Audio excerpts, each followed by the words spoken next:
નમસ્કાર મિત્રો, છેલ્લે આપણે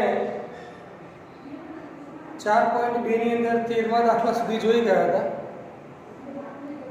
હવે સ્વાધ્યાય 4.2 નો 14મો દાખલો જોઈએ. જો આમાં નિશ્ચયક ઇક્વલ ટુ આ સાબિત કરવાનું કીધું છે. કેવી રીતે સાબિત કરીશું? તો જો આનો સાબિતની રીત તમારે યાદ રાખવી પડશે. અગત્યનો દાખલો છે. અગાઉ આપણે જેવી રીતે 0 લાવવા માટે પ્રયત્ન કરતા પહેલા 0 લાવવાનો છે, કેટલા વધુ 0 લાવવાનો અને પછી વિસ્તરણ કરો. 0 લાવ્યા પછી વિસ્તરણ કરો એટલે જમણી બાજુ જે જોઈએ છે આપણને મળી જશે. પણ અહીંયા એવું નહીં થાય. એ ડાયરેક્ટ વિસ્તરણ કરવા જઈશું તો એ પ્રોસેસ કામ થશે. 0 લાવવાનો પ્રયત્ન કરશો તો 0 પણ નહીં આવે. તો હવે આમાં તમારે થોડું યાદ રાખવું પડશે. શું યાદ રાખશો? તો જુઓ, આ જે પહેલી હાર છે એ પહેલી હારના ઘટકોમાં દરેક ઘટકમાં a છે તો a વડે ગુણો, a વડે ભાગો. ભાગાકારના a બહાર રાખો. પહેલી હારને a વડે ગુણો, બહારની બાજુ a વડે ભાગો.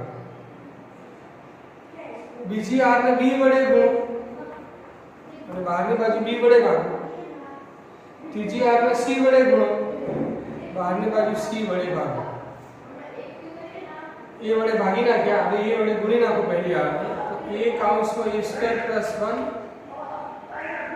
a square b a square c. પહેલી હારને a વડે ગુણે નિશ્ચયકનું મૂલ્ય a ગણું વધી ન જાય તે માટે a વડે ભાગે. ચલો રીતે બીજી હારને b વડે ગુણો તો બહારની બાજુ b વડે ભાગી પણ નાખ્યા છે. b વડે ગુણી નાખો તો આ થશે ab સ્ક્વેર, આ થશે b * b સ્ક્વેર પ્લસ 1, આ થશે b square c.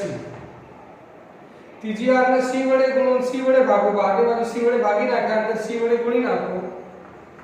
c square a c square b c કાઉન્સમાં c square plus 1. જે પ્રોસેસ કરી એ બતાવી. r1 a r, પહેલી હારને a વડે, બીજી હારને b વડે, ત્રીજી હારને c વડે. a વડે ગુણો તો નિશ્ચયકનું મૂલ્ય a ગણું વધી જાય. a ગણું વધી ન જાય તે માટે a વડે ભાગી નાખો. બીજી હારને b વડે ગુણો તો નિશ્ચયકનું મૂલ્ય b ગણું થઈ જાય. b ગણું ન થાય તે માટે b વડે ભાગી નાખો. ત્રીજી હારને c વડે ગુણો તો નિશ્ચયકનું મૂલ્ય c ગણું થઈ જાય. c ગણું ન થાય તે માટે c વડે ભાગી પણ નાખ્યા છે. હવે જુઓ, 1/a 1/b 1/c એટલે કે 1/abc. હવે શું કરીશું? તો હવે જુઓ, r ની અંદર આપણે a b c વડે ગુણ્યા અને સ્તંભમાંથી હવે સામાન્ય કાઢવાનો પ્રયત્ન કરો. તમે જો પહેલા સ્તંભમાં દરેક ઘટકની અંદર a છે એટલે પહેલા સ્તંભમાંથી a સામાન્ય નીકળશે. બીજા સ્તંભમાં દરેકમાં b છે એટલે બીજા સ્તંભમાંથી b સામાન્ય નીકળશે. ત્રીજા સ્તંભમાં દરેક ઘટકમાં c છે એટલે ત્રીજા સ્તંભમાંથી c સામાન્ય નીકળશે. તો ચલો પહેલા સ્તંભમાંથી a, બીજા સ્તંભમાંથી b, ત્રીજા સ્તંભમાંથી c સામાન્ય કાઢો. આવી રીતે a b c સામાન્ય નીકળશે. તો પહેલા સ્તંભમાં શું રહેશે? પહેલા સ્તંભમાંથી a સામાન્ય કાઢ્યું એટલે પહેલા સ્તંભમાં રહેશે a square plus 1 b square c square. ચલો બીજા સ્તંભમાંથી b સામાન્ય કાઢ્યું તો બીજા સ્તંભમાં શું રહેશે? a square b square plus 1 અને c સ્ક્વેર. ત્રીજા સ્તંભમાંથી c સામાન્ય કાઢ્યું એટલે શું રહેશે? a સ્ક્વેર b સ્ક્વેર અને c સ્ક્વેર પ્લસ 1. ચલો શું પ્રોસેસ કરી? પહેલા સ્તંભમાંથી a સામાન્ય કાઢ્યા તેને કઈ રીતે લખશો? બોલો, c1 1/ac1. જે સામાન્ય કાઢ્યા હોય એને એ રીતે છેદમાં લખવાનું 1/ac1. બીજા સ્તંભમાંથી b સામાન્ય કાઢ્યા તો c2 1/bc2 અને c3 1/c3. ગુણો ત્યારે ઉપર ઇન્ટુમાં લખવાનું અને સામાન્ય કાઢી ત્યારે ભાગાકાર. હવે જો આ abc ઉપર નીચે ઉડી જશે એટલે આ ટાઈપનું આપણે નિશ્ચયક મળશે. a square plus 1 a square b square b square plus 1 b square. c square plus 1. જો આ ટાઈપનો નીચે આગળ મારું સાદુરૂપ આપ્યું તો આ ટાઈપનું મળ્યું. શું સાદુરૂપ આપ્યું તો કે આરો ને a b c વડે ગુણ્યા અને સ્તંભમાંથી a b c સામાન્ય કાઢ્યા. પહેલી આર a વડે ગુણ્યા, બીજી આર b વડે ગુણ્યા, ત્રીજી આર c વડે ગુણ્યા. તો પછી પહેલા સ્તંભમાંથી a સામાન્ય કાઢ્યો, બીજા સ્તંભમાંથી b સામાન્ય કાઢ્યો, ત્રીજા સ્તંભમાંથી c સામાન્ય કાઢ્યો. આર ને ગુણ્યા અને સ્તંભમાંથી સામાન્ય કાઢ્યો. એટલે આ ટાઈપનું આપણે નિચાયક મળ્યું. હવે આપણે જમણી બાજુમાં જે જોઈએ છે તે જુઓ તમે. શું જોઈએ છે? 1 + a² + b² + c² જોઈએ છે. તો 1 + a² + b² + c² આવી શકે એમ છે? ચેક કરી જુઓ. તો આવી શકશે. જુઓ આ a² + 1 છે. આ b² આમાં ઉમેરો અને આ c² આમાં ઉમેરો. આ b² અને c² બંને આમાં ઉમેરાશે એટલે આ શું થઈ જશે? 1 + a² + b² + c². એટલે એનો મતલબ શું થયો કે બીજી આર ને પહેલી આર માં ઉમેરો, ત્રીજી આર ને પણ પહેલી આર માં ઉમેરો. એટલે પહેલી આર માં બધા ઘટકોનો સરવાળો થઈ જશે. પહેલી આર માં ફેરફાર થશે, બીજી ત્રીજી આર બંનેને પહેલી આર માં ઉમેરો. આ a² + 1 તો છે, આ b² અને આ c² બંને આમાં ઉમેરો. બીજી અને ત્રીજી બંને આર પહેલી આર માં ઉમેરી દઈએ છીએ. ચલો આ a² તો છે, b² + 1 ઉમેરજો એટલે b² + 1 + c². ચલો આ a² છે, આ b² ઉમેરજો પ્લસ b² અને c² + 1 ઉમેરજો આ c² + 1. એટલે કે આપણે શું કર્યું કે પહેલી આર ની અંદર પ્રોસેસ કરી r12 r1 + r2 + r3. પહેલી આર ની અંદર બીજી આર ને ત્રીજી આર ઉમેરી દીધી. બીજી આર ના ઘટકો એમ ને b² + 1 b² c² + 1.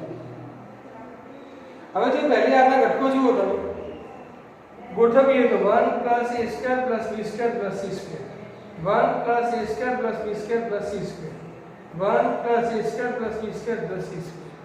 પહેલી આરના બધા ઘટકો સમાન છે તો પછી સામાન્ય કાઢો. 1 + a² + b² + c² સામાન્ય કાઢો. 1 + a² + b² + c² સામાન્ય કાઢો. તો બોલો પહેલી આરમાં હવે શું રહેશે? તો 1 1 1 b² + 1 b²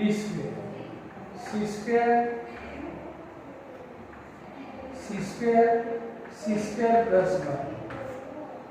चलो पहली आर में सामान्य काढे અને કારણ લખી દો r12 1/1 + a² + b² + c² * r. સામાન્ય કાઢે એટલે છે. ચલો હવે તમે જાણો છો આ બીજો દાખલો એવો આવ્યો કે હવે શું કરવું? તો જો 1 1 1 હોય તો શું કરો? પહેલો 1 એમને એમ રાખો, પાછળના બે 1 ને 0 કરી દો. કેવી રીતે? તો પહેલા સ્તંભને બીજામાંથી બાદ કરો, પહેલા સ્તંભને ત્રીજામાંથી બાદ કરો. પહેલા સ્તંભને c1 ને c2 માંથી બાદ કરો, c1 ને c3 માંથી બાદ કરો. એટલે આ બે 0 થઈ જાય, આ એકલા 1 રહેશે પહેલી આરમાં. પછી એની સાપેક્ષે આપણે વિસ્તરણ કરી દઈશું. જો કઈ રીતે?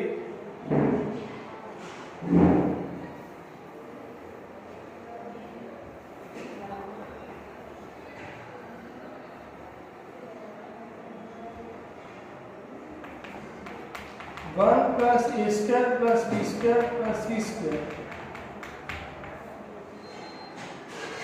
चलो पहलो स्तंभ एमने 1 b² c² पहला स्तंभ ने बीजा स्तंभમાંથી બાદ કરો એટલે બીજો સ્તંભ બદલાશે.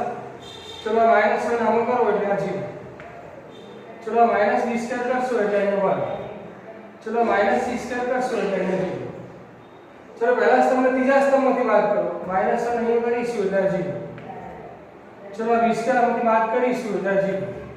ચલો c² બાદ કરીશું એટલે 1. ફેરફાર બીજા સ્તંભમાં થયું c2 - c1 c3 - c1. ચલો હવે બસ પહેલી આરના ઘટકોમાં જોઈએ તો એક જ ઘટક છે, બાકીના બે 0 છે. તો આ 1 ની સાપેક્ષમાં વિસ્તરણ કરો. 1 + a² + b² + c². 1 * चलो विस्तरण करिए तो 1 ની સાપેક્ષમાં અગ્રરેખાના ઘટકોનો ગુણાકાર 1 - 0 પાછળ આ બેનું વિસ્તરણ કરવાની જરૂર નથી. આ 1 × 1 એટલે 1 થઈ જશે. 1 × 1 લખવાની જરૂર છે. Direct 1 + a² + b² + c². તો આ થઈ ગયું જવાબ. તો ડાબા બરાબર જવાબ આ રીતે સાબિત થઈ જાય છે. ચલો જોઈ લો. એ સિવાય 4.2 ની અંદર હવે કોઈ ડિફિકલ્ટી તમારે નહીં નથી. તો હવે આપણે 4.3 તરફ આગળ વધીએ. તો 4.3 માટે જે નોંધ છે એ પહેલા સમજી લો. શું નોંધ છે જુઓ.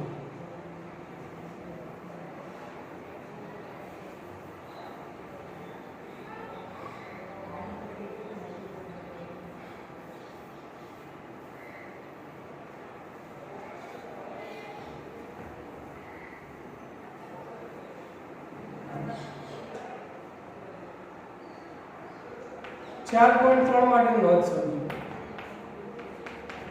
પહેલી નોંધ છે ત્રિકોણનું ક્ષેત્રફળ.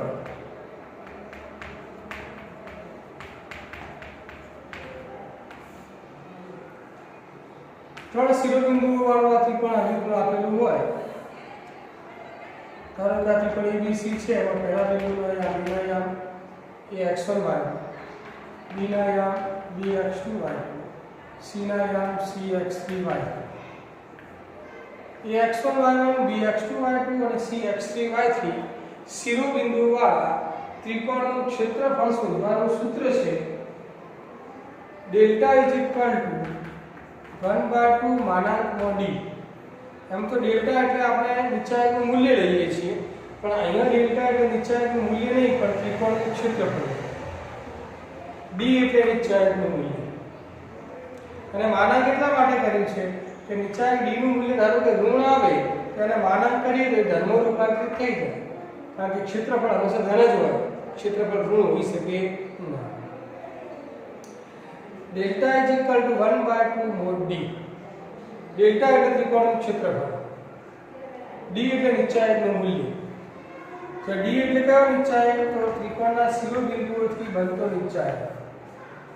d એટલે ત્રિકોણના શિરોબિંદુઓ છે x1 y1. તો આ રીતે નિશ્ચાયક લેવા. પહેલી આપણા ઘટકો પહેલા શિરોબિંદુ ઉપરથી લખવાના x1 y1 અને પછી 1.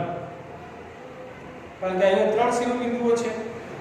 તો 3/3 a ના જે શિરોબિંદુ a ના ઘટકો, b ના ઘટકો અને c ના ઘટકો ત્રણ હારો ત્રણ સ્તંભ જોઈએ. અને ત્રણ સ્તંભ માટે x1 y1 તો ત્રીજા સ્તંભમાં ઘટકો કયા લખવાના? તો 1 1 1 લખવાના. चलो पहला शिरोबिंदुना याम x1 y1 1, બીજા શિરોબિંદુના યામ x2 y2 પછી 1, ત્રીજા શિરોબિંદુના યામ x3 y3 અને 1. આ રીતનું નિશ્ચાયક મળશે. નિશ્ચાયક ડેલ્ટા = 1/2 d. જો d એટલે શું? તો નિશ્ચાયક. નિશ્ચાયકમાં પહેલી આરના ઘટકો પહેલા શિરોબિંદુ ઉપરથી, બીજી આરના ઘટકો બીજા શિરોબિંદુ ઉપરથી, ત્રીજી આરના ઘટકો ત્રીજા શિરોબિંદુ ઉપરથી લખવાના.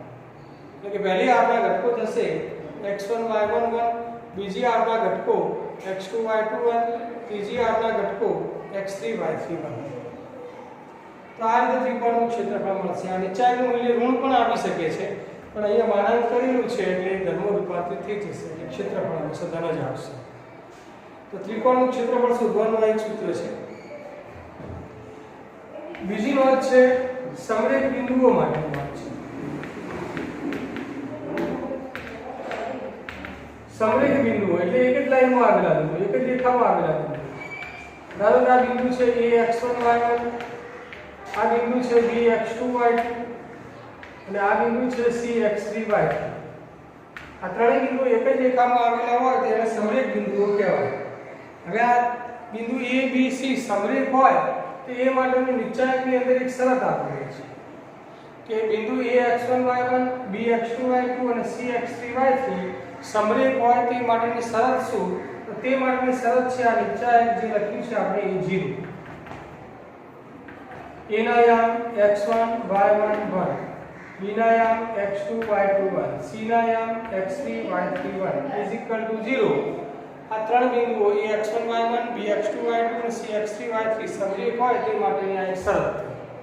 કારણ કે ત્રણેય બિંદુઓ એક જ રેખામાં આવેલા હોય તો સમજી શકાય છે કે ત્રિકોણ શક્ય બને. આનાથી આ ત્રણ બિંદુઓ એક જ રેખામાં આવેલા હોય તેનાથી ત્રિકોણ બને તો ના, ત્રિકોણ ના બને તો પછી એનું ક્ષેત્રફળ શું હોય? 0. તો ક્ષેત્રફળ 0 ક્યારે હોય? નિચાયક 0 હોય ત્યારે. તો નિચાયકની કિંમત 0 આવે તો સમજવાનું કે અહીંયા ત્રિકોણનું ક્ષેત્રફળ 0 છે એટલે કે 3 બિંદુ સમરેખ છે, ત્રિકોણ શક્ય નથી. પછી રેખાનું સમીકરણ ત્રીજા નંબરનું હોય છે રેખાનું સમીકરણ. આવી રીતે બે બિંદુઓ આપેલા હોય, એક બિંદુ છે ax1 y1, બીજું બિંદુ છે bx2 y2. આ બે બિંદુઓમાંથી પસાર થતી રેખાનું સમીકરણ કેવી રીતે મેળવશું? નિચાયકની મદદથી આ રેખા AB નું સમીકરણ મેળવવાનું સૂત્ર છે. શું સૂત્ર છે? તો નિચાયક = 0. એમાં પહેલું બિંદુ કયું લેવું? A. તો ના, પહેલું બિંદુ એટલે આ રેખા પર આવેલું કોઈ પણ બિંદુ.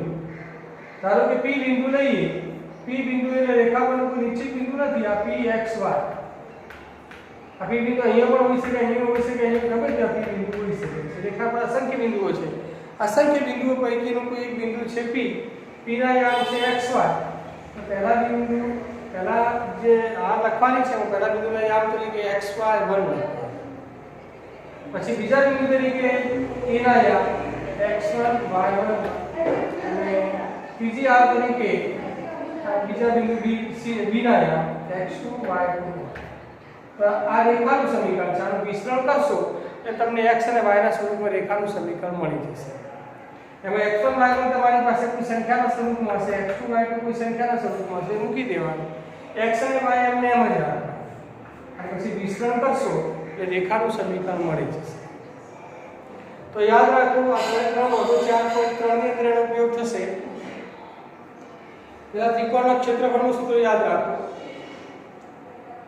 ax1 y1 bx2 y2 અને cx3 y3 શિરોબિંદુઓ વાળા ત્રિકોણ ABC નું ક્ષેત્રફળ સૂત્ર છે ડેલ્ટા = 1/2 માનાંકમાં d, જ્યાં d = આ નિચાયક.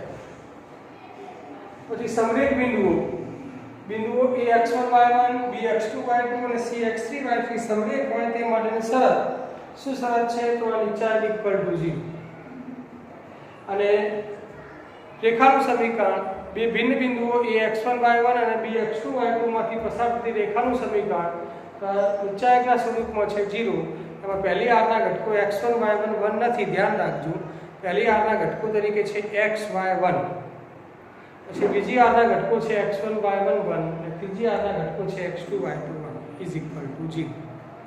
તો આ ત્રણ નોંધો પર આધારિત છે. ઉદાહરણ 17 અને 18 એ જોઈએ, પછી સ્વાધ્યાય 4.3.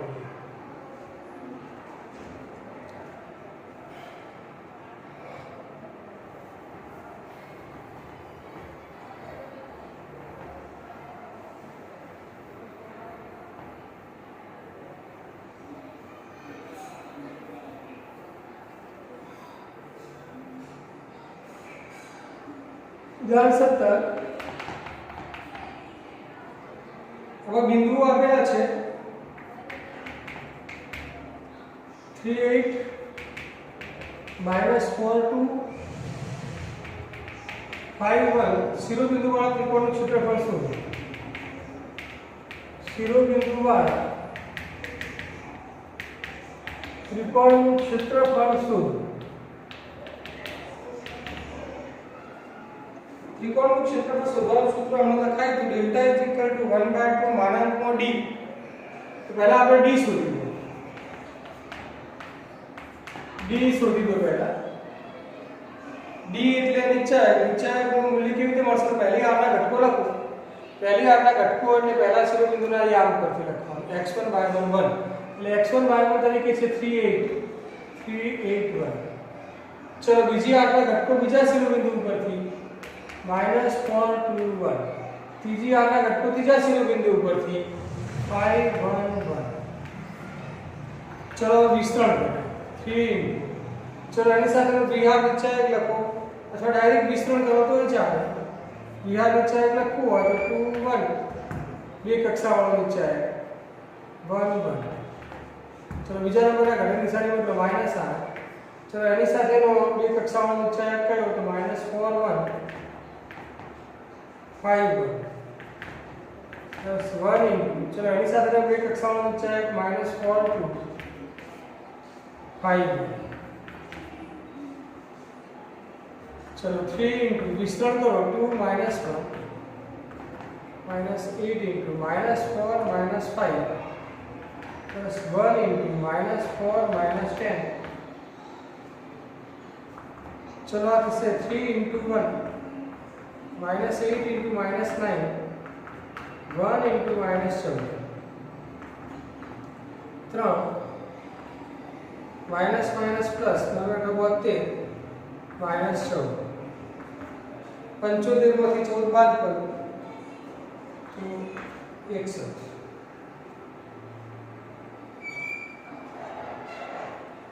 આ નીચે એકનું મૂલ્ય મળ્યું હવે ત્રિકોણનું ક્ષેત્રફળ શોધવાનું સૂત્ર છે ડેલ્ટા = 1/2 માનાંકમાં d 1/2 માનાંકમાં d તરીકે 61 ધન જ છે તેને માનાંકની જરૂર નથી આ છે 61/2 એટલે કે 30.5 61/2 લાખો તો 30.5 તો બસ આ ત્રિકોણનું ક્ષેત્રફળ આ રીતે મળી ગયું તો ત્રિકોણનું ક્ષેત્રફળ શોધવા માટે પહેલા આપણે નીચે એક d શોધવો પડે નીચે એક d શોધ્યા પછી ડેલ્ટા = 1/2 mod d માં કિંમતો મૂકી દો એટલે મળી જશે ચલો આ થયું ઉદાહરણ 17 એના પછી જોઈએ ઉદાહરણ 18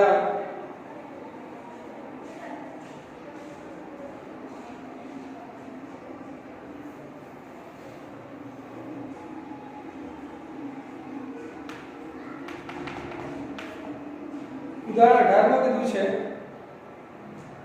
નીચેનો ઉપયોગ કરી a13 અને b00 ને જોડતી રેખાનું સમીકરણ શોધો જો આ ત્રિકોણ અને જો ત્રિકોણ ABD નું ક્ષેત્રફળ 3 ચોરસ એકમ હોય અને બિંદુ DK0 હોય તો K શોધો પહેલા તો બે બિંદુઓ આપેલા છે એના પરથી રેખાનું સમીકરણ આપણે મેળવી લીધું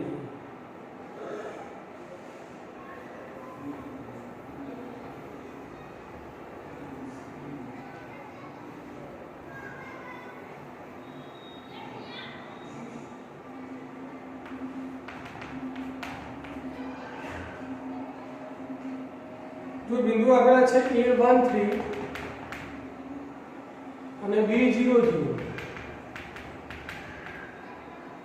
ને જોડતી રેખાનું સમીકરણ વિચાર કે વિધિ આ રેખાનું સમીકરણ મેળવવું છે સૂત્ર આપણે હમણાં જોઈ ગયા પ્રમાણે બોલો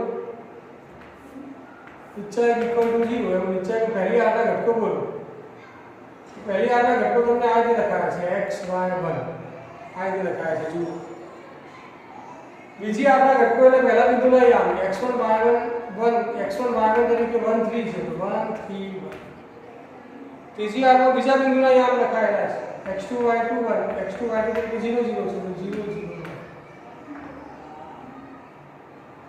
0 ચલો હવે વિસ્તરણ કરીએ x ડાયરેક્ટ ફાવશે અગ્ર વિકલ માઈનસ પ્રતિ એની સાથેનો આ બે કક્ષાઓનો નીચે આવે છે 3 minus 0 so minus y એનો અગ્ર વિકલ 1 minus r 0 plus 1 into ચલો અગ્ર વિકલ 0 minus 0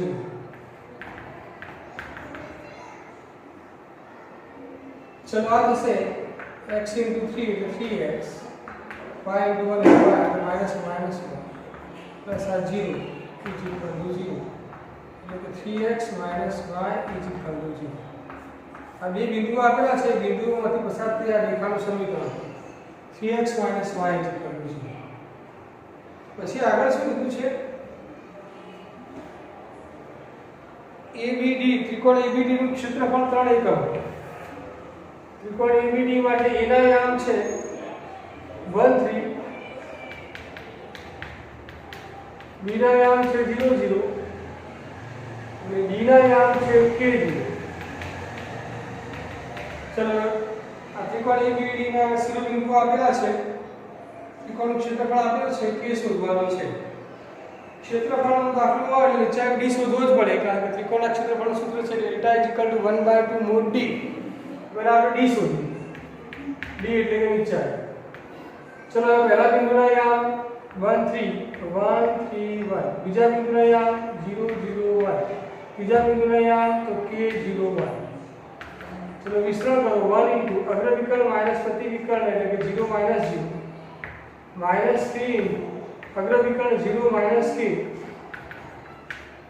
અગ્ર વિકર્ણ 0 પ્રતિ વિકર્ણ k એટલે બાદ કરો અગ્ર વિકર્ણ માઈનસ પ્રતિ વિકર્ણ એટલે 0 માઈનસ 1 ઇન્ટુ અગ્ર વિકર્ણ 0 પ્રતિ વિકર્ણ 0 0 માઈનસ 0 તો આ થશે 0 minus minus plus 3k plus 0 એટલે આ થશે 3k. હવે નીચા એક ડી સુધાર છે ત્રિકોણના ક્ષેત્રફળનું સૂત્ર છે delta is equal to 1/2 mode d. એમાં ડેલ્ટા એટલે ત્રિકોણનું ક્ષેત્રફળ તમને આપેલું છે. કેટલું આપ્યું છે રકમો જુઓ. ત્રિકોણનું ક્ષેત્રફળ 3 એકમ આપેલું છે તો લખી દો 3 is equal to 1/2 mode d તરીકે છે 3k.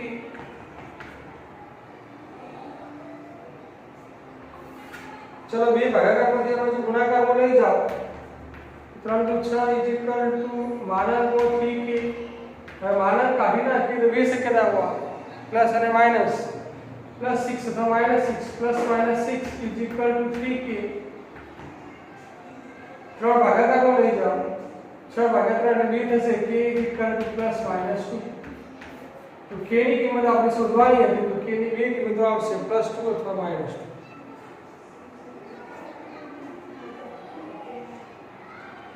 તો આ રીતે આપણને k મળી જાય છે. હવે જો એના પર આધારિત છે સ્વાધ્યાય 4.3. હવે 4.3 ની અંદર 5 દાખલા છે. આજે આપણે જે નોંધ જોઈ ગયા ઉદાહરણો જોઈ ગયા એના પર આધારિત સ્વાધ્યાય 4.3 ની અંદર 5 દાખલા છે. એ 5 દાખલાઓમાંથી જેટલા દાખલા ફાવે એટલા તમારે પ્રયત્ન કરવાનો છે. જે ન ફાવે તે તમે ડિફિકલ્ટીમાં જણાવજો તો આપણે એ સોલ્વ કરીશું અને એના પછી 4.4 તરફ આગળ વધીશું. હવે જુઓ આ શ્રેણીકની ટેસ્ટ અંગની સૂચના આપણે તમને આગળ આપી હતી 2 દિવસ પહેલા. આજે ફરી આપી દઈએ. એ શ્રેણીક ચેપ્ટર આપણે ચાલેને લગભગ અઠવાડિયું થઈ ગયું છે. તમારા લોકોને શ્રેણીક ચેપ્ટર બરાબર તૈયાર પણ થઈ ગયું હશે. તેમ છતાં કોઈ દાખલો ના આવડતો હોય કે એવું કંઈ હોય તો તમે ગ્રુપમાં જણાવજો. હજી કાલના દિવસ સુધી તમારી ડિફિકલ્ટી જે કંઈ પણ હોય એ આપણે સોલ્વ કરીશું. કાલે તમે શ્રેણીક બરાબર રિવિઝન કરી દેજો. જે કંઈ પણ ડિફિકલ્ટી હોય એ કાલે ગ્રુપમાં જણાવજો. જો કોઈ ડિફિકલ્ટી નહીં હોય તો કાલે આપણે નીચા એકમાં આગળ વધીશું 4.4 તરફ. અને જો શ્રેણીકની ડિફિકલ્ટી હશે તો પહેલાં એ લઈશું. અને પ્રથમ દિવસે એટલે કે મંગળવારે આપણે શ્રેણીકનો ટેસ્ટ લેવાનો છે. પહેલો ટેસ્ટ છે શ્રેણીક મંગળવારે. હવે ટેસ્ટનું આયોજન કઈ રીતનું છે તે તમને જણાવી દઈએ કે આપણે પહેલાં જે ટેસ્ટ કરતા હતા એ જ પ્રમાણે પાર્ટ એ ની અંદર 2 માર્ક્સના 5 દાખલા હશે. એટલે પાર્ટ એ 10 માર્ક, પાર્ટ બી ની અંદર 3 માર્ક્સના 5 દાખલા હશે. એટલે પાર્ટ બી થયું 15 માર્ક્સનું. પાર્ટ એ 10 માર્કનું અને પાર્ટ બી 15 માર્કનું. એમ ટોટલ 25 ગુણનો ટેસ્ટ રહેશે. 25 ગુણનો ટેસ્ટ છે. 1 કલાકનો સમય છે. હવે એમાં એમસીક્યુ નથી, દાખલાઓ તમારે ગણવાના છે. હવે ગણ્યા પછી અમારે એ ચેક કેવી રીતે કરવું? તમે જે સપ્લિમેન્ટરીમાં અથવા જે નોટમાં ગણો છો એ નોટ અમારે કેવી રીતે ચેક કરવી? તો એ નોટ ચેક કરવી શક્ય નથી અત્યારના લેવલ ઉપર, પણ તમે ટેસ્ટની નોટ અલગ બનાવજો. આખો ટેસ્ટનો ચોપડો જ અલગ બનાવજો. જે તે સમયે જ્યારે આપણે ઓફલાઈન ટ્યુશન ચાલુ થશે, મતલબ કે અહીંયા આપણે ક્લાસની અંદર ટ્યુશન ચાલુ થશે ત્યારે એ ચોપડો મંગાવીશું. તમે ખરેખર એ દાખલાઓ ગણ્યા છે કે કેમ એનો ખ્યાલ એ વખતે આવી જશે. તો હવે આ ટેસ્ટ 25 માર્કનો ટેસ્ટ છે, એમાં કેટલા માર્ક્સ આવે ખબર કેવી રીતે પડે? ઓફલાઈન વખતે જો ચોપડો જોવાની વાત હોય તો પછી માર્ક્સ રિઝલ્ટ ક્યારે મળે આ ટેસ્ટનું? તો એના માટે આપણે નક્કી કર્યું છે એ પ્રમાણે કે તમારે પાર્ટ એના 5 દાખલા અને પાર્ટ બીના 5 દાખલા એ 10 દાખલાઓના જે જવાબ આવે છે એ જવાબ તમારે આ રીતે મને લખીને મોકલવાના છે. માત્ર જવાબ. પાર્ટ એ લખ્યું છે ઉપર, પાર્ટ બી લખ્યું છે. પાર્ટ એ ની નીચે 5 ખાલી જગ્યાઓ આપી છે. પાર્ટ બી ની નીચે પણ 5 ખાલી જગ્યાઓ આપેલી છે. એટલે મૂળ તમારે તમે ઘરે જે ચોપડાની અંદર ટેસ્ટનો જે ચોપડો છે એ ટેસ્ટના ચોપડાની અંદર જે દાખલાઓ ગણેલા છે એ દાખલાઓની અંદર છેલ્લે જે જવાબ આવ્યો એ જવાબ આ રીતે કાગળમાં લખી અને એનો ફોટો પાડી અને મને મોકલવાનો રહેશે. હવે તમે જે ફોટો મોકલો છો એ ગ્રુપમાં નથી મોકલવાનો, ફોટો પર્સનલ મોકલવાનો છે. એટલે કે આપણો જે નંબર છે 9426403686 એ નંબર ઉપર, પર્સનલ નંબર ઉપર તમારા જે જવાબોની કોપી છે એનો ફોટો પાડીને મોકલવાનો રહેશે. એ પછી હું જોઈ લઈશ અને એના માર્ક્સ પછી ગ્રુપમાં હું મૂકીશ. ટેસ્ટ જે છે એ ટેસ્ટ પરમ દિવસે એટલે કે મંગળવારે રાત્રે 9 વાગે તમને મળી જાય તે રીતનો આપણે પ્રયત્ન કરીશું કે રાત્રે 9 વાગે કોઈ પણ વાલી હોય તો એ વાલી લગભગ ઘરે પહોંચી ગયા હોય છે. એટલે રાત્રે 9 થી 10 તમારા વાલીના ઓબ્ઝર્વેશનની છે. તમારા પપ્પા હોય, મમ્મી હોય, મોટા ભાઈ હોય કે જે હોય તે એની હાજરીમાં તમારે એ ટેસ્ટ લખવાનો છે. અને એ ટેસ્ટના જે ચોપડો છે ચોપડાની અંદર તમારે 10 દાખલાઓના જે જવાબ આવેલા છે એ જવાબ અલગ કાગળમાં લખી આ પ્રમાણે અને ફોટો પાડીને ગ્રુપમાં નહીં પણ મને પર્સનલમાં મોકલો. હું પછી એ ચેક કરીને એના માર્ક્સ તમને મોકલી દઈશ. એ ચોપડો જે ટેસ્ટનો ચોપડો છે તમારી પાસે રાખવાનો, જે તે વખતે આપણે મંગાવીશું. કારણ કે ઘણા મિત્રો એવું પણ કરે કે દાખલાની રકમ જોઈને જવાબ લખીને 5 મિનિટમાં તો પાછો સેન્ડે કરી નાખે કે લો આ 10 દાખલાઓના જવાબ. તો એ નહીં ચાલે. તમે લખેલો હોવો જોઈએ, ચોપડો કમ્પ્લીટ લખેલો હોવો જ જોઈએ. જે તે સમયે હું ચોપડો મંગાવીશ. એટલે તમારે અત્યારે માત્ર જવાબો લખી અને કોપી મને સેન્ડ કરવાની છે. ટેસ્ટનો જે ચોપડો અલગ બનાવવાનો અને એ ચોપડો તમારે હમણાં ઘરે જ રાખવાનો, જે તે સમયે હું મંગાવીશ. જ્યારે તમે ટેસ્ટનો ચોપડામાં ટેસ્ટ લખતા હો છો ત્યારે ઓબ્ઝર્વેશન દરેક વાલીને પણ વિનંતી કે તમે તમારા સંતાનનું જ્યારે ટેસ્ટ ચાલતું હોય ત્યારે ટેસ્ટના ચોપડામાં જ્યારે ટેસ્ટ લખતો હોય ત્યારે એનું ઓબ્ઝર્વેશન કરો. હમણાં જ્યાં સુધી આ પોઝિશન છે ત્યાં સુધી, અને પછી બીજા દિવસે એનું તમને રિઝલ્ટ આપી દઈશું. એટલે કે શ્રેણીની અંદર તમે તૈયારી કેવી કરી છે એનો ખ્યાલ આવી જશે. એ રીતે એના પછી નિશ્ચાયક છે, પ્રતિવિધેય છે, વિકલન છે, એ ચેપ્ટરોનો પણ આવી રીતે આપણે ટેસ્ટ લેતા રહીશું. ત્યાં સુધીમાં લગભગ તો ઓફલાઈન ચાલુ થઈ જશે, પછી કોઈ પ્રોબ્લેમ નથી. તો હવે આ ટેસ્ટની સૂચના છે આ પ્રમાણે દરેકે હવે અમલ કરવાનો રહેશે. અને લગભગ પાઠ્યપુસ્તકોએ મોટાભાગના વિદ્યાર્થીઓ મેળવી લીધા છે. કોઈ વિદ્યાર્થીઓએ લાઇબ્રેરીમાંથી પાઠ્યપુસ્તકો લઈ ન ગયા હોય તો એ વિદ્યાર્થીઓ સોમથી શનિ સુધી સવારે 9 થી 11 વચ્ચે લાઇબ્રેરિયન હાજર જ હોય છે. સવારે 9 થી 11માં ગમે ત્યારે આવીને પાઠ્યપુસ્તકો મેળવી લેવા. તો આજે આટલા સુધી રાખીએ છીએ. કાલે આપણે આગળ વધીશું.